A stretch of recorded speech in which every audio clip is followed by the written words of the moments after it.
Hey, everybody. Jan Rutherford here with Self-Reliant Leadership. Hey, thanks for joining us. We've got a great episode here today, and I've got a special guest by the name of Dean Karrel. Dean, welcome. Welcome to the show, if you will. Jan, thank you so much for inviting me. It's great to be with you today. Yeah, and we're going to talk about the skill, everybody, that AI will not make obsolete. That's what we're going to talk about, which is, let's just get to the punchline. That skill is it's selling and it's sales.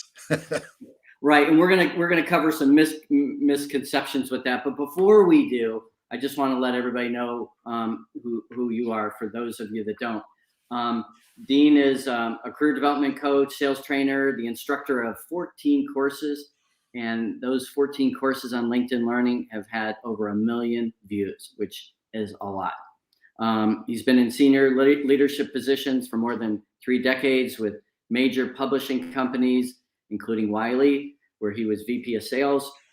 And he is the author of Mastering the Basics, Simple Lessons for Achieving Success in Business, which is what we're going to really harp on today. So in the context of what we talked about, you and I met and we talked about sales.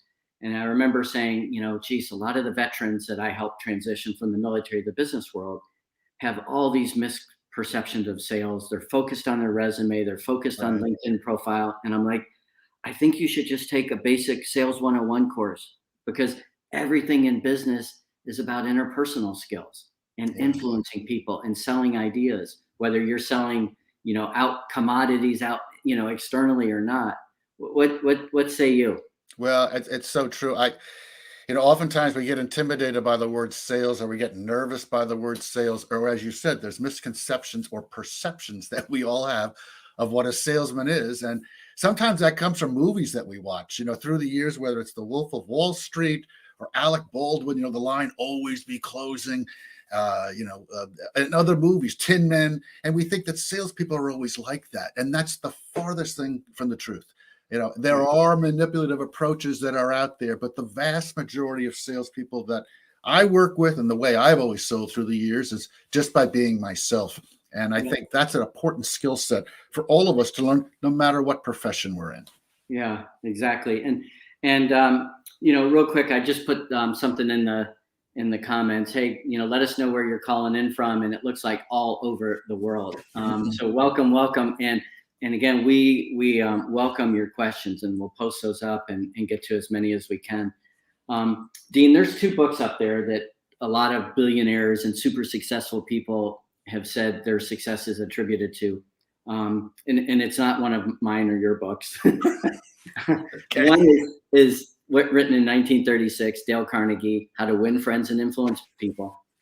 And then the other one is Bob Cialdini's book on influence. Mm-hmm. And a lot of people have said, boy, if you understand that, then you understand people. If you understand people, you understand business. Yes. And, at the end of the day, I mean, what we know is if you're not generating revenue, you don't have a business. I mean, you can be innovative, have all these great ideas, but if you don't have somebody at the end of the day writing a check for something, you have no fuel to keep the business going. That's so true. At the end of the day, it is revenue. It's the bottom line. We can have all the KPIs you want and all of the tracking, but it's what's your sales target, what's your number, and am I paying the bills, and am I making any money? Right.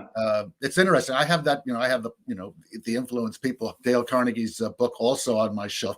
The book that influenced me, that changed my life in the early stages of my career, is one that might surprise you. And it's Mark McCormick's What They Don't Teach You at the Harvard Business School. I remember that. And it was a bestseller in the 80s, and it sold millions of copies. And it took all the complex thinking and all, sometimes we're intimidated with people with lofty titles or fancy degrees. And what Mark McCormick did was said, just be yourself. Yeah. And I think it's a lesson that I've tried to follow throughout my career. And as I train and work with people and talk about sales, I follow that message of just be yourself. When you try to fake it, it doesn't work. Yeah. Well, I mean, that's Bill George wrote the book on authentic leadership, and basically, had the same thing to say, that, you need to be yourself. Again, in the business world, I, as an executive coach, I work with a lot of senior executives and CEOs, And what I see is, the issues that come up in our discussions are really in three buckets. One is time. Right. Gosh, am I spending my time in the right place? And, do I have priorities? I don't have enough time. Hmm. The other one is, I'd like to do more with strategy, which means literally being out in the market, hearing what's going on, what should I do. But the one that seems to suck up the most time is, people, Yeah. difficult people, challenging customers, trying to manage up, trying to manage sideways. In other words, they can't get their job done because of friction between them and other people. Right. And what I think people, I'm interested in your thought is, I think they think the only agenda that matters is my agenda. you Yeah. know, I've got my agenda, whether it's internal or external or whatever, and they forget that, boy, I have to be mindful of the other person's agenda. Yeah. And what I really need to do is see, do they connect? Right. Can my priority be somebody else's priority and vice versa? What do you think? Oh, what's interesting is I talk a lot about that now because in the early stages of my career, I felt everybody was in silos. I had my work. This is what Yep. I focused on. This was my target, or this is what I had accomplished. I didn't worry about the marketing department. I didn't worry about IT. I didn't worry about finance. I was just focused on my world. I worked in big companies, but it was very channeled and siloed.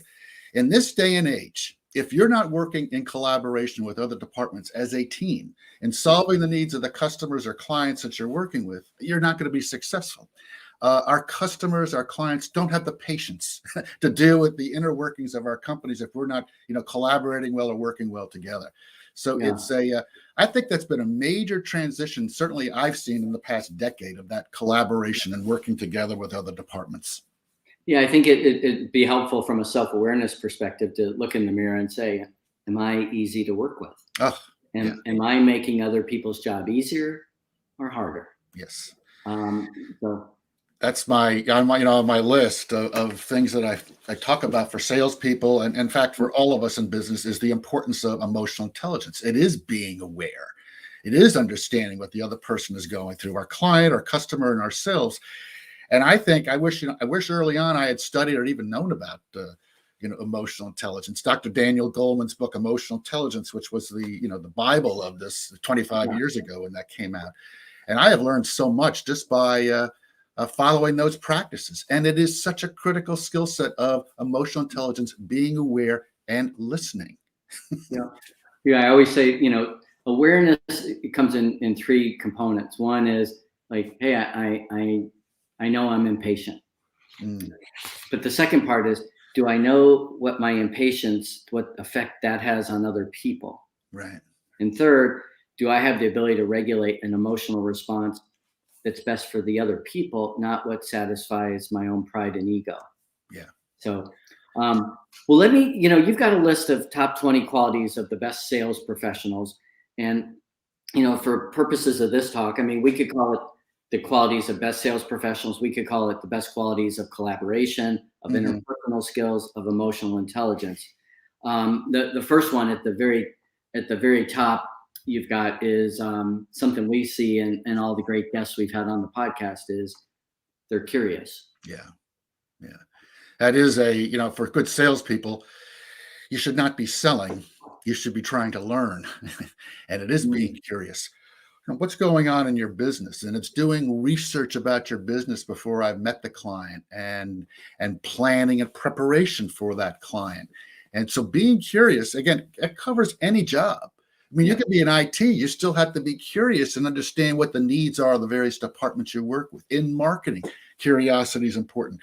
But in sales, it's especially so because you're asking those questions to dig in and learn what your client or customer is going through, and being interested, showing true interest, and figuring out and seeing if you can determine a way to help them.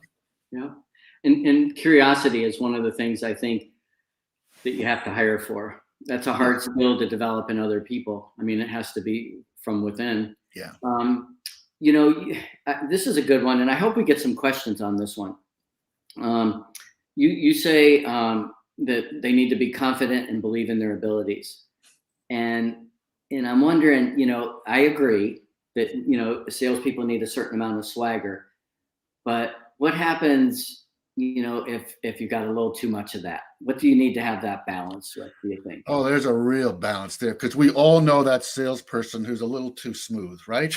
Yeah. And a little too slick, and that can be read so easily by our customers and clients. And it's there's a balance there.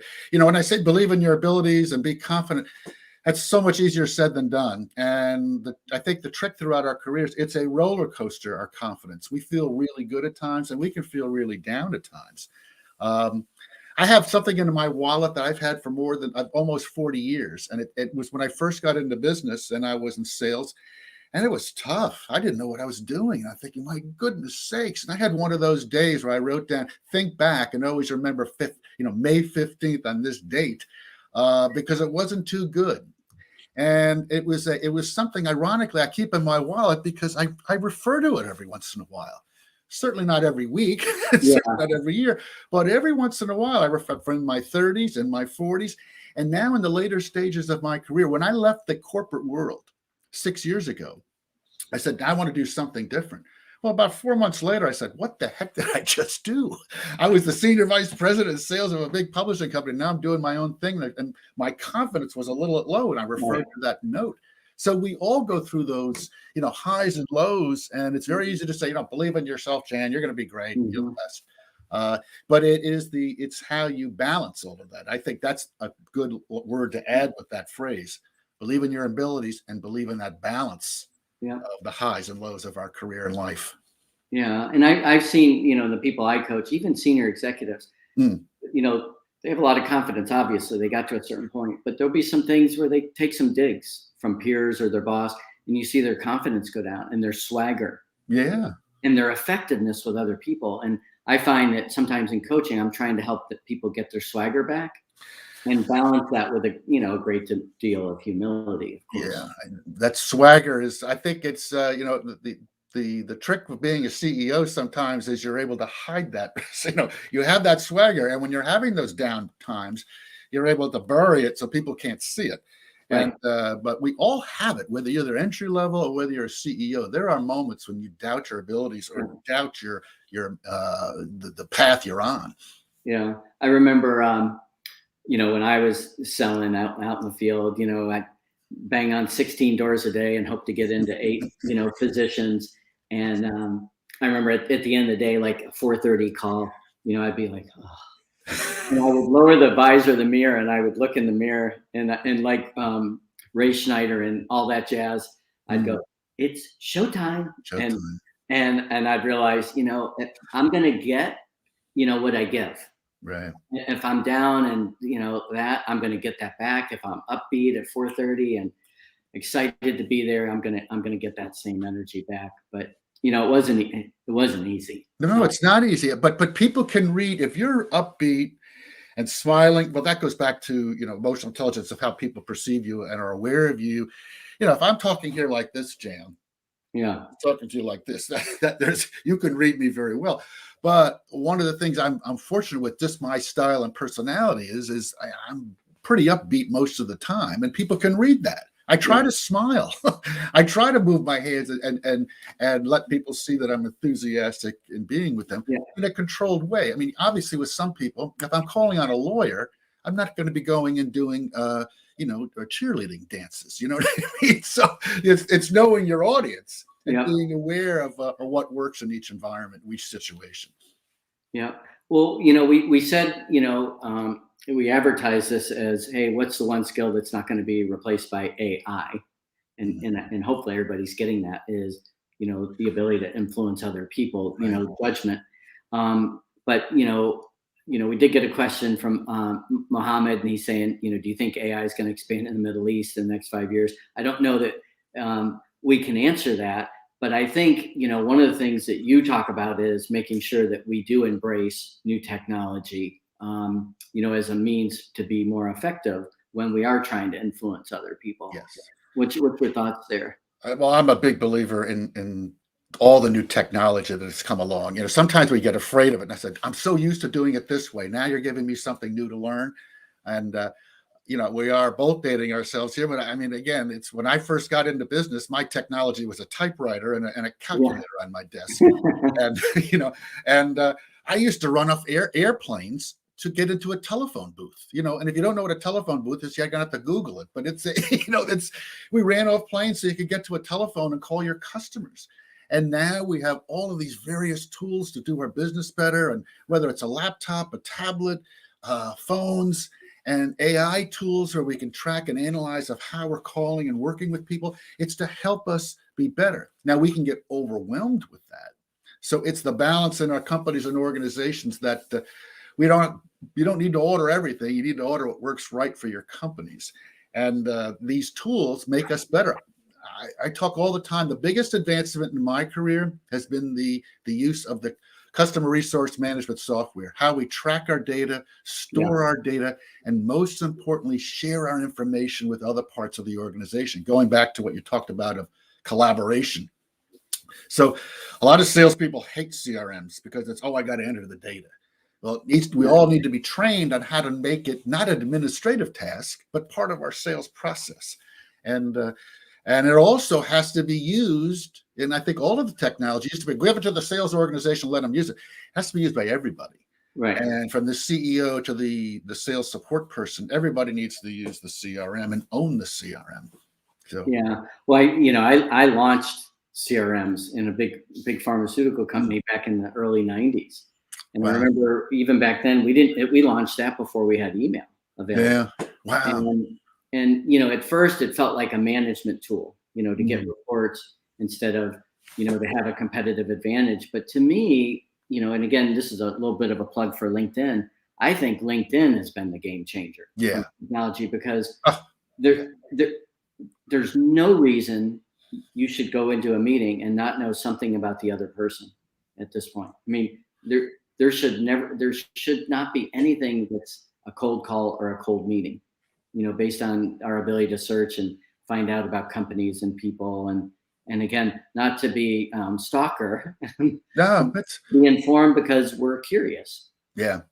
So it's that research phase of the sales process that I think I'm a good salesman, but I think I'm even better at doing my research and planning and preparation. I take that extra time, whether it's going on your website or looking about information about your background, Jana, before our meeting today. And obviously I knew you before our meeting today, but it's when we see customers, it's learning a little bit about them or what they're posting, what they're talking about, what they're commenting about, so that you can gives you a little bit of a competitive advantage, but also makes you a better person to be able to communicate.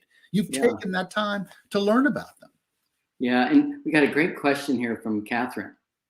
Seems as though people under 38 prefer to only have technology and zero human interaction. What do you say? I'm a big believer. It's interesting. The past year to 2 years, or 18 months for all of us, of how we've learned to adapt with video interaction and this type of communication. I love face-to-face contact. I mean, that's how I was trained and raised, so to speak, in business. But now I've learned that we have to have a balance with that. I wouldn't generalize and say that under a certain age, we like certain things or don't like certain things. A lot of it is the industry. A lot of it, the companies that we work for, the managers that we may have. I know people brand new to the business who love to go out and meet people. And I also have worked with people who've never been to see a client. A lot of the LinkedIn sales team, they do a lot of it by phone. They do a lot of it by Zoom and Teams calls. So it's again, each company handles it differently. I wouldn't generalize it by a certain age group, though. Yeah, I would agree with you. I think the one thing I would say, to Catherine and others is, if you feel like some communication is going sideways, with a client or internally through email or text, stop. Just stop. Yeah. Pick up the phone, get in front of that person, have a discussion, because there's so much lost, intonation and tone. And I mean, of course, sarcasm doesn't come through but passive aggressiveness does. Yeah. And those kind of things. I'm not sure what this question is. Martin asks, what are the guests on Facebook and its future directions? What do we think about Facebook in the future? Well, there's a hornet's nest of a discussion there of the whole Facebook issue. Mm-hmm. And I think where you could go with that is also when you're working with clients, you always have to be careful what topics we get into. I mean, I think we all have an opinion right now on Facebook. We all have an opinion right now on Twitter. And one of the things right now, I think, unfortunately, whether it's no matter where we're based, whether we're in the Middle East, Asia, Europe, or the Americas, is we're split 50-50 on every issue. Yeah. Right. And it seems obvious to us. One person may be totally opposite to the other. So my thoughts on Facebook may be totally different than yours, Jan.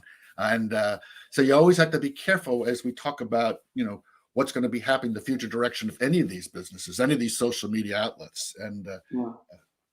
Well, I think the thing that we could agree on is,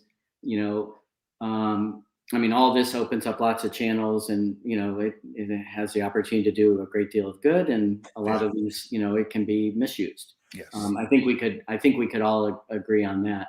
What we're focused on is, when it comes to sales and selling, again, we're not just talking about selling externally to clients. We're talking about getting our ideas across, or trying to get the team, to focus in a certain area, or maybe it's, hey, I want to have more boundaries at work so that, I have better work-life balance. Or maybe I'm advocating for a 4-day work week with my company. And I really, I want to build an alliance to get that done.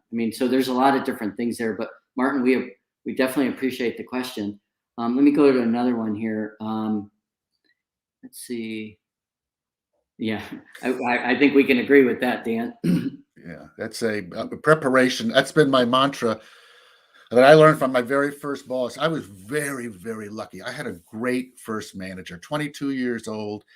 He was a mentor coach. In fact, I just posted about him. LinkedIn it was National Mentorship Day, and I had a picture of him. He's in his late 80s now, and I still am in touch with him, and I see him, once a year, try to stay in touch. And his whole focus was planning and preparation. Whether you're in sports, whether you're cooking, whether you're in sales, no matter what, that's that planning and preparation that gets you ready to be and energized to make a call, or energized to do that cooking you may want to do, or whatever your job may be. And so I that Martin, it's or whatever, Dan, I guess was posed that question. I agree 100%. Yeah, and Martin was talking about, the metaverse, which is Facebook's new thing with, I think, with augmented reality and virtual reality. And I don't think I know enough about it to speak to it, but I think having augmented reality as far as walking around navigating a city might be interesting. But other than that, I don't know that I could comment. Well, what the point is, though, Martin, is also that the technology, you go back 5 years, the business, we were talking about different things. Were we even talking about Zoom? It's like, and now we're talking about what was going to be happening in the future with artificial intelligence and how we're going to be working with customers. The message there is we have to be open to the new technology and the new devices and new tools that are available to us. Not all of them are going to be a perfect match, and not all of them are going to be effective, but we need to be open and learn and devise the ways that they can help us work with our customers better. Yeah. Well, and the other thing, and I want to bounce this off you, Dean. Again, we said, hey, what's the one thing that's not going to be replaced by AI? And we're saying, well, sales. But more specifically, I think it's influence and judgment. Right. And because one thing we know is, AI might be very rational, but we know that we are not rational creatures who are sometimes emotional. We are emotional creatures who are sometimes rational. So, having a human there to exercise judgment, to properly influence, again, to align two different agendas. I don't see AI replacing that anytime soon. Well, as I've worked with buyers through the years, I'm very fortunate in being a very good reader of people. And when you're able to read a customer, that AI can't do that. But if a customer, your buyer that you've worked with for a while is under stress, we say that's a two-way street. The buyer is under a lot of pressure too right now, that as long with the salespeople, everybody's being judged by upper management. and Right. evaluated. And the way a buyer makes a decision is just as critical as the way a salesman sells a product or service. Yeah. And so it's being aware of the stress that they're under, the situations they may be in, going back to planning and preparation, understanding if their company is doing well or not right now. Imagine if you're making a call on people from GE today. They just found out their company's being split apart. So, it's being aware and understanding. So that impact of what's going on at those companies is enormous. And it's from the small retailer to the very large multi-billion-dollar organization. It's one-on-one, and that doesn't happen through AI. That happens through eye contact and being aware and listening and caring for that other individual. Well, the other thing is, I heard I forget his first name, Harari, the guy that wrote *Sapiens*, in an interview recently, and he was talking about, that with AI, you've got to start having all the ethical, philosophical discussions now, because you have to code those things in. Yeah. So, one of the rules that you have is, as a salesperson, you've got to be ethical and honest. So, what's your guidance when you're doing workshops, you're teaching, you're coaching, with regard to, how you can make sure that you're being ethical and honest? Well, it's unfortunate we have to always talk about it, but that's part of human issues, right? It's ethics and honesty, but you have to be able to look at yourself in the mirror. And if you can't look at yourself in the mirror that you've treated somebody properly, with ethics, with honesty and integrity, that's square one. Once you lose that, it never comes back. I often refer to, a politician or business people, when something goes awry, that they'll say, I didn't do it, it didn't happen this way, or it's being misread. And then, then 2 weeks later they say, well, it could have happened this way, and we tried to do it this way. And then a month later, they're in front of a camera crying, and they're saying, I'm so sorry. The best way in business and the best way in life is just to be honest, to be truthful, to be ethical. Am I perfect? Are you perfect? No way. And we all have those moments where we may have bent the rules a little bit, but there's a line there that cannot be crossed when you are misleading somebody or manipulating somebody, or heaven help you if you've lied to somebody. You can never get that credibility back. Yeah. The military has a phrase for knowing what to do, and they call it the hard right versus the easy wrong. Yeah. That, because a lot of times the right thing to do is hard. Yeah. So, we got another question coming in from Ahmad. What should I do? And I think he means, what should I do and not do during an online sales meeting? Any tips, like when you're this way, I'm guessing, versus face to face, is what he's talking Well, about. there's you still need to be yourself, whether you're seeing somebody in person and seeing somebody in a situation like this. It takes practice. You have to work. It goes back to planning and preparation. I got to tell you, when last March of 2020, I think we were all learning how to do this better. Right? It's online presentations. There's a great course on LinkedIn Learning by Jessica Chen on video conferencing and how we look and how we approach and working with our customers. So it goes back to, we always need to be learning and learning new techniques. I was pretty bad last March of 2020, my first calls, and then I'm clicking away and I don't know what I'm doing, or I'm looking over here. And, right? We were all trying to figure it out. So it takes practice. When you're in somebody's office, what you see here is what you get. My hands are going, I'm smiling, I'm talking. But on a video conference, I have to try to be more reserved and look at the camera like this and work at it. So that's a great question. It takes practice, and it takes doing this work on your own, of doing role. We all hate role playing because it's that awkward feeling, but do that to practice those things, and finding a friend or working with your manager to try those two different settings. Yeah. My biggest thing I've seen is, well, one, you want to frame yourself right, but the lighting is so important, because if the lighting's bad, you are not fully communicating. People can't see your expressions; they can't see. Right. And even your posture. People are sitting back. That don't look good.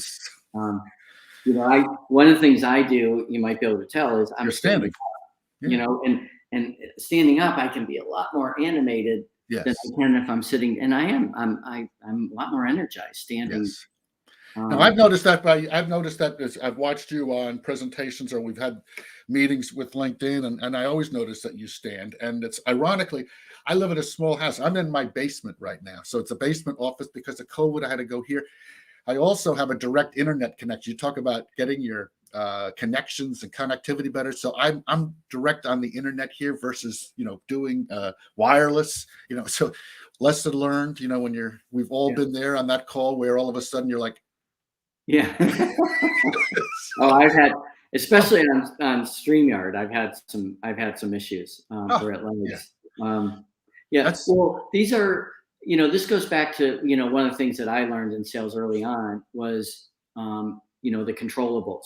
You can control, your setting and just as you can control the clothes you choose. Right. You have two others that are controllables that you say, honor your commitments and follow up. Right. So how hard is that? But how often have you, let's just talk about when we've ordered something from a customer or we bought something from a store and it's not what you thought you were getting, or came in differently. Do you have a negative or positive reaction? You have a negative reaction.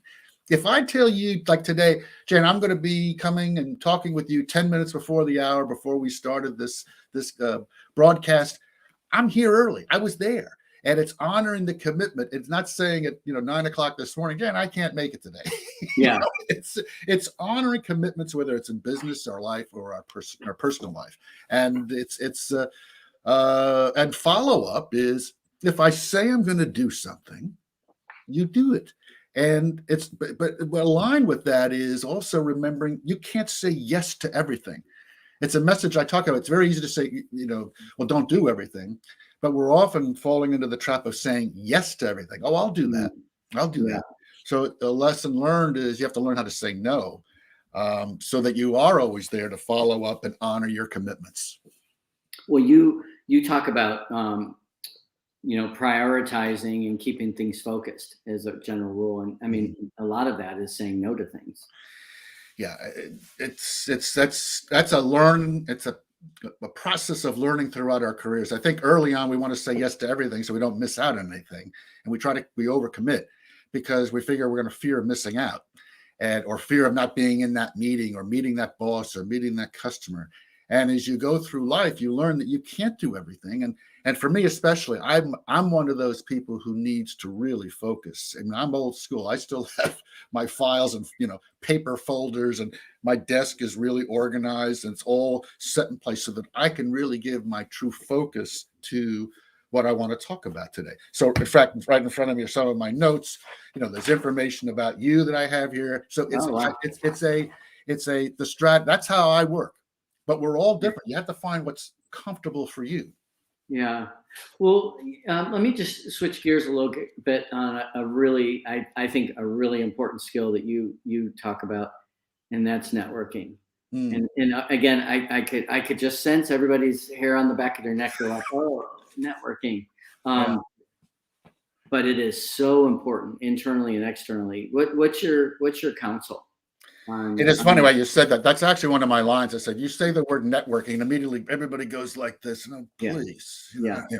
And we have visions of those agendas that when we go to a meeting that says networking break. And or we have a little name tag that says, hi, I'm Jan, I'm Dean, and you have to go try to meet 50 people. And, there are sessions like that where there are networking groups and you get together and you try to meet a few people. For me, it's just reaching out and it's just trying to stay connected with each other. I think you and I are a perfect example. We were in a LinkedIn meeting. You happened to be in a breakout room with me. We both said hello and let's follow up and chat someday. We're two different worlds, and here we are. And how hard was that? It was to say, hi, I like what you have to talk about and I like what you're doing. And you said the same to me. So networking is what I think are basics of communication. And don't think of it as a chore. And don't think of it as the necessity to meet 50 people or have 10,000 connections on LinkedIn. What you're looking for are a few here and a few there, and communicating and sharing ideas with other people.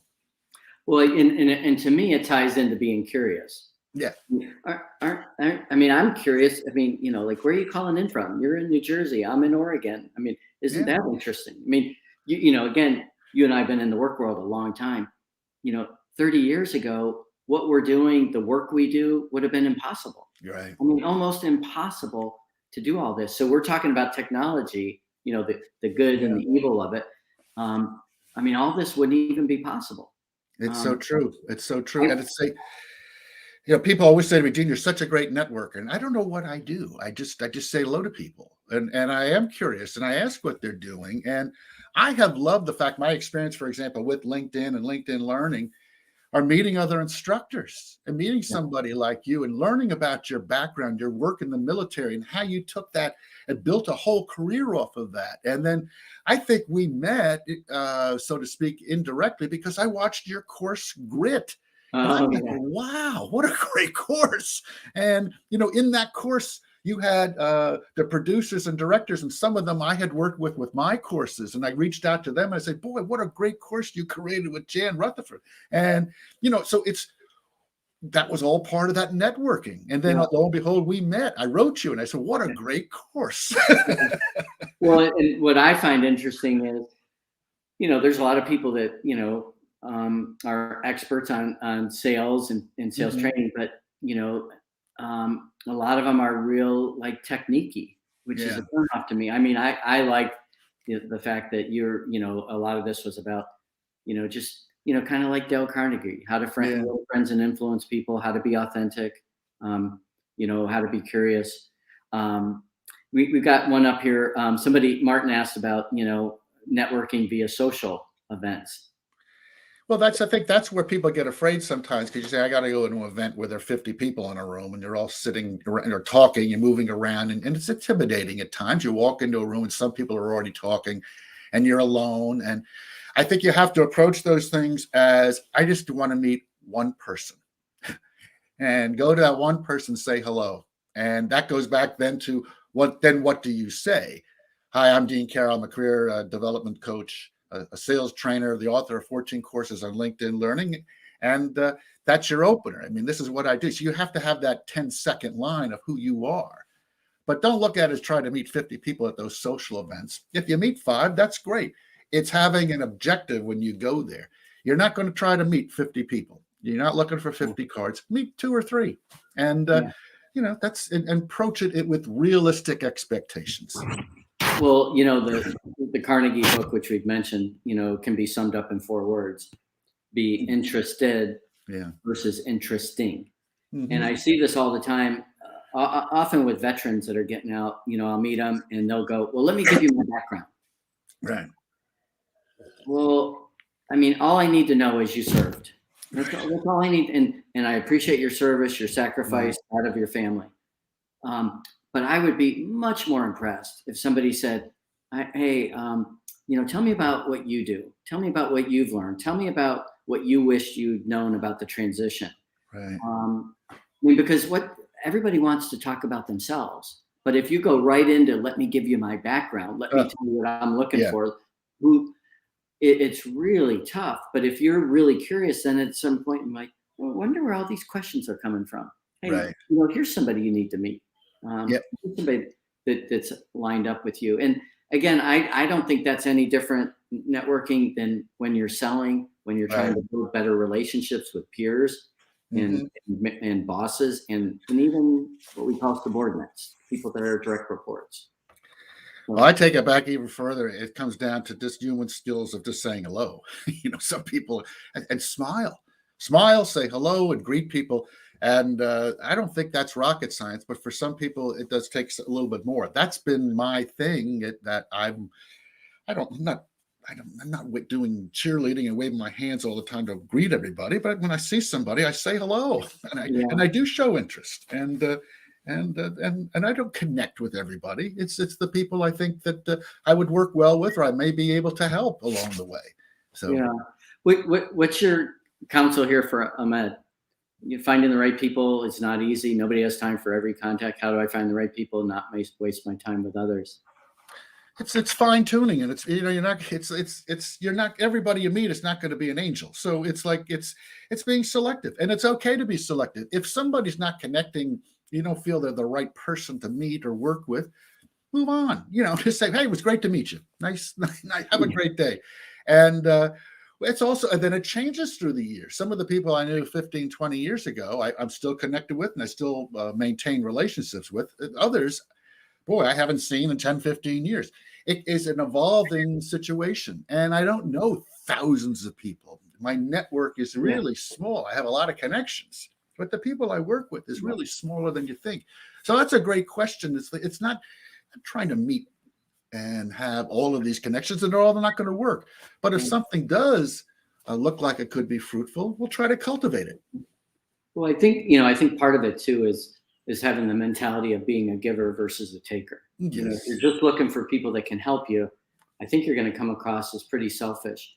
Yeah. And to me, when you say, well, what do I have to give to everybody? You know what? We can give this. And be totally focused on you for the few moments I'm with you. Right. Because, what do we want more than anything is we want somebody to hear us, to acknowledge us, to know we're there. And again, one of the greatest things that can happen is when somebody gets us. Yeah. Oh, you get me. You did something there that is so important. You just looked me right in the eye, right? And you focused on right in the eye like this and said, let me learn about you. Yeah. Tell me about you or what you're working on, and show that interest. Goes back. And that's not a Harvard MBA class. That's the basics of interpersonal communication. I heard that Dwight Eisenhower supposedly had it. I've heard people describe, again, whether politics aside, I've heard Bill Clinton. Yeah. I've met Colin Powell, and other people have said Colin Powell had it. And I was talking to somebody the other day, an unknown person, and they said, hey, we love, the boss. I'm like, why do you love the boss? And they're like, you know what? He comes to visit us.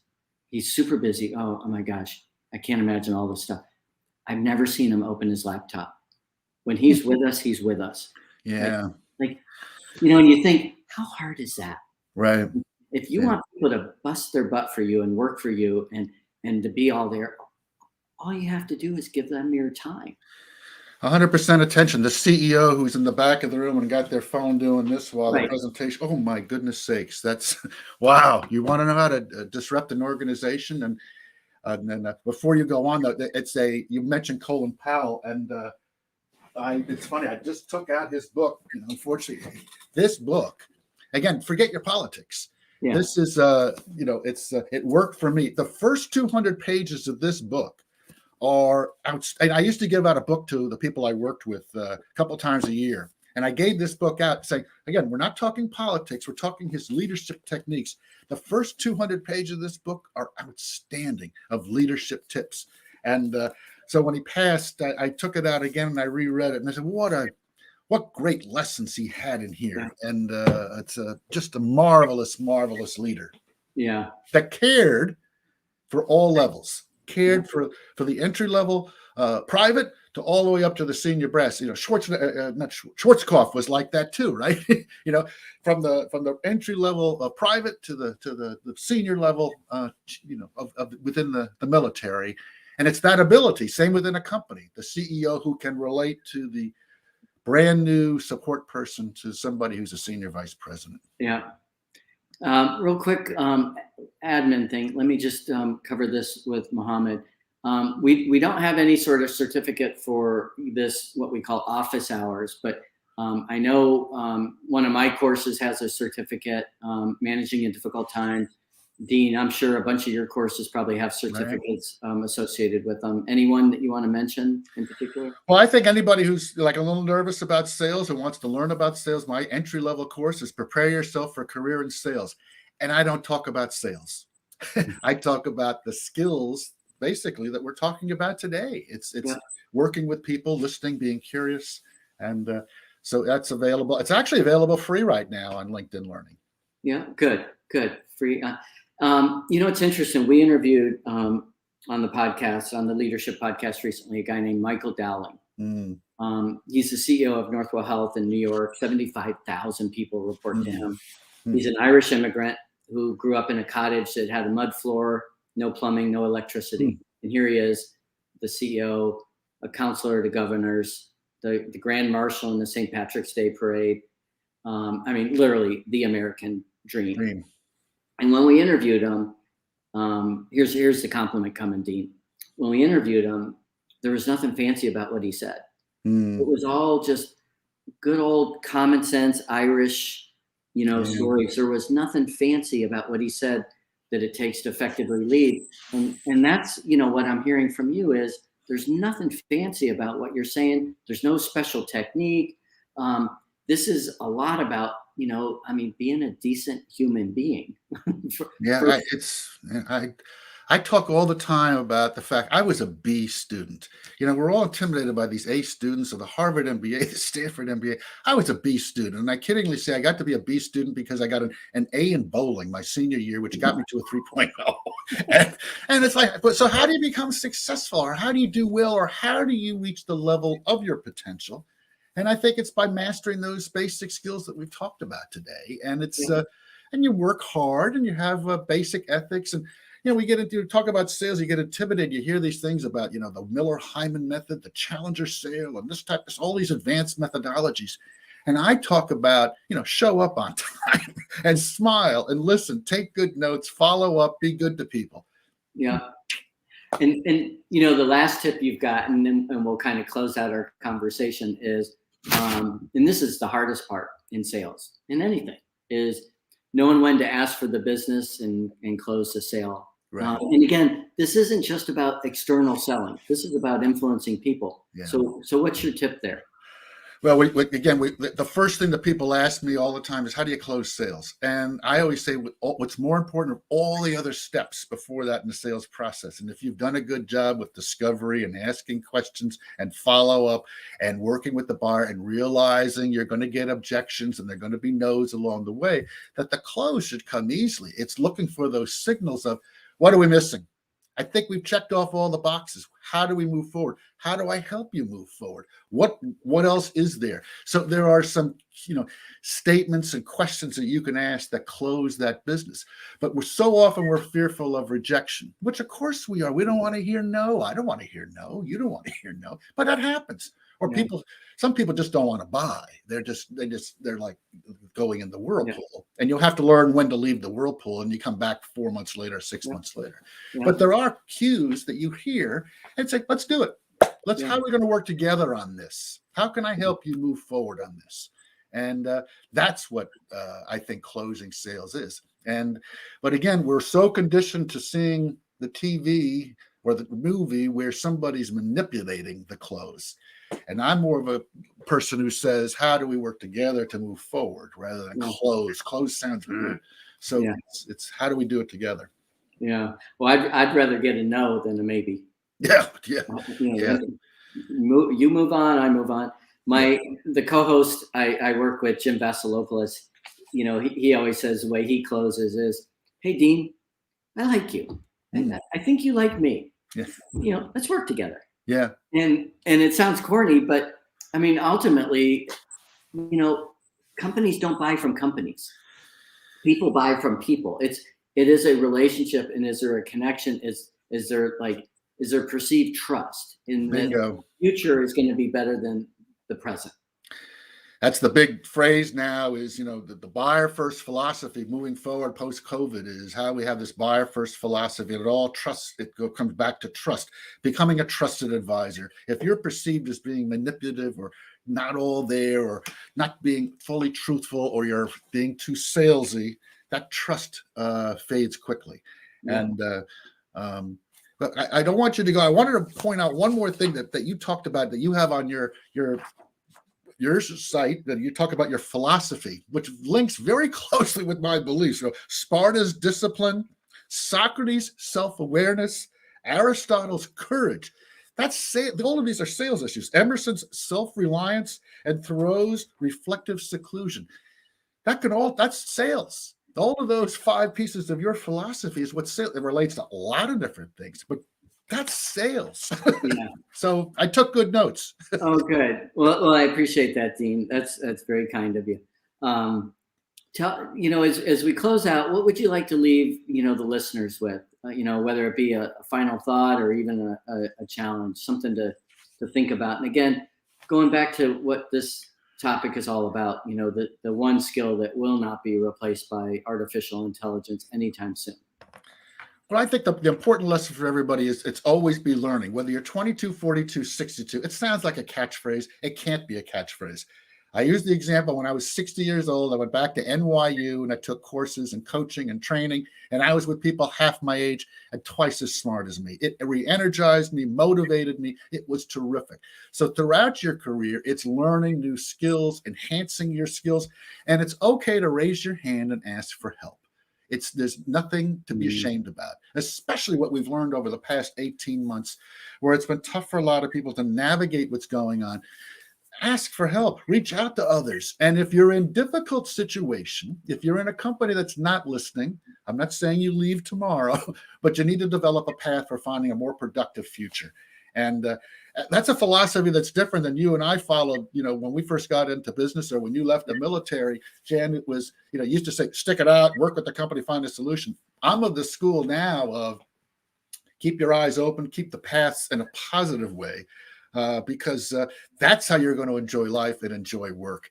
Enjoy what you're doing and have fun with what you're doing. And also realizing not every day is going to be a rays of sunshine. And that's life. It's part of life. There are going to be tough days, but find ways to find those productive and happier days ahead. Yeah, well said. And Dean, where can folks learn more about you and your courses and your work? I post pretty much 2 or 3 times a week on LinkedIn. Please follow me there. Connect with me there. I talk about sales-related issues, but business-related issues. I had some fun. I just had a fun trip to the UK. You'll see some pictures of me working with some LinkedIn Learning instructors there last week. So I talk about real things, and so please follow me and reach out. Love to connect. Dean, it was an honor and a pleasure being with you, and thanks for all you do to help all of us. Well, thank you. I'm talking about honor to speak with you. Your service to our country, your work, and then your personality and style makes everybody feel good. You're a very upbeat and positive person, Jan. I'm Thanks, grateful. Dean. Thank you. We'll see you later, and happy Thanksgiving to everybody out there. Bye-bye.